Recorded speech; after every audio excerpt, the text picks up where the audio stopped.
खबर है कि वहां से भगवंत मान जो है वो ठीक ठाक करते हुए दिख रहे हैं, आगे चल रहे हैं अभी फिलहाल में। सुखबीर बादल फिरोजपुर से आगे चल रहे हैं। आसनसोल से बाबिल सुप्रिय, उनके हारने की हालांकि एग्जिट पोल में होती, लेकिन वो आगे चल रही है।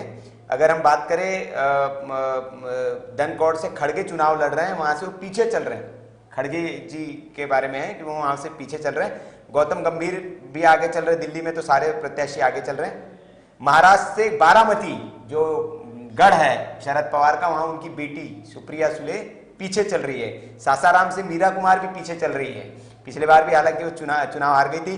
जमुई से चिराग पासवान आगे चल रहे हैं, ये पासवान जी के बेटे के लिए अच्छी खबर है। और मल्लिकार्जुन खड़गे गुलबर्गा से वो चुनाव लड़ रहे हैं, वो पीछे चल रहे हैं। तो ये कुछ है।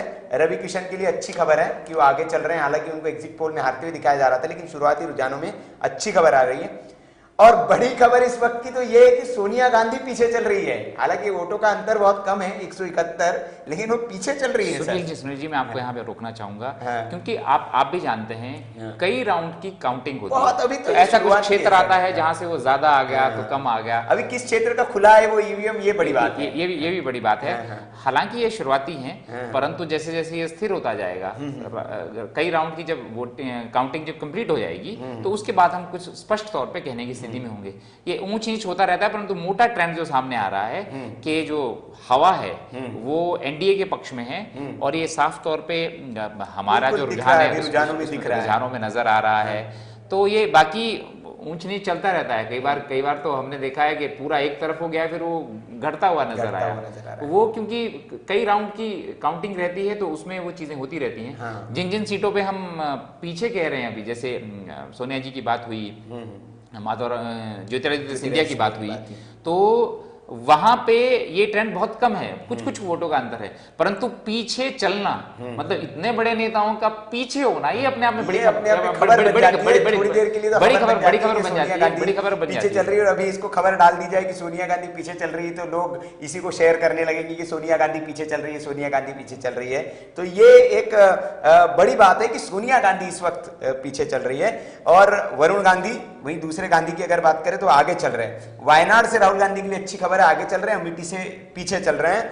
और अगर हम बात करें मुजफ्फरनगर, कहा जा रहा है कि अजीत सिंह वहां से जीतते हुए दिखाई दे रहे थे, उनके बेटे जयंत सिन्हा, लेकिन दोनों पीछे चल रहे हैं। ये मुलायम सिंह के लिए अच्छी खबर है। जहां तक यूपी की बात है, यूपी में मैंने कहा आपको, ये जो इनकी पार्टी है आरएलडी जो है, उसके लिए भी अस्तित्व की लड़ाई है। बिल्कुल। तो क्योंकि बहुत सारी पार्टियां देश में ऐसी हैं जो एग्जिस्टेंस की लड़ाई लड़ रही हैं, वो बड़ी बात है। वो बड़ी बात है। और अगर जनता ने उनके पक्ष में नहीं दिया तो इसका मतलब क्या हुआ? इसका मतलब ये हुआ कि योगी सरकार जो है वो अच्छा काम कर रही है। यूपी की बात है जहां तक, तो उसी तरफ जाएगा रुझान। और ये आते रहते हैं, रुझान आएगा। लेकिन एक चीज सर बड़ी, हम लोग गए भी थे, हमने निरहुआ की सीट पर गए थे आजमगढ़ में। रुख थोड़ा सा हमें लग रहा था कि निरहुआ कुछ करेंगे, लेकिन अभी पीछे दिख रहे हैं और सर्वे में भी उनको हारते हुए दिखाया गया। आप सोचिए, समाजवादी पार्टी के अध्यक्ष अखिलेश यादव वहां पे उनके सामने हैं। लेकिन सर वहां पे हमने बात की तो वहां के स्थानीय लोगों ने बताया पिछली बार